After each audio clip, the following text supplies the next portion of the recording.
இந்த யூடியூப் ஷார்ட்ல எப்படி ஒரு கேண்டில் ஸ்டிக்கை ரீட் பண்ணுறதுன்னு தான் பார்க்க போகிறோம். ஸோ பேசிக்காக ஒரு ப்ரைஸ் சார்ட்டில் ஒரு சிங்கிள் கேண்டில் எப்படி கிரியேட் ஆகுதுங்கிறது தான் வந்து பார்க்க போகிறோம். எந்த டைம் ஃப்ரேம் வந்தாலும் இதே தான். இங்கே தான் கேண்டில் ஸ்டிக் வந்து ஓப்பன் ஆகுது. ஸோ இதை வந்து ஓப்பன் ப்ரைஸ்னு சொல்கிறோம்.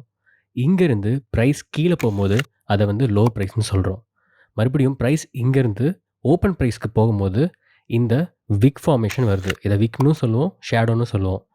அங்கேருந்து ப்ரைஸ் எவ்வளோ தூரம் மேலே போதோ அதை வந்து ஹை ப்ரைஸ்னு சொல்லுவோம்.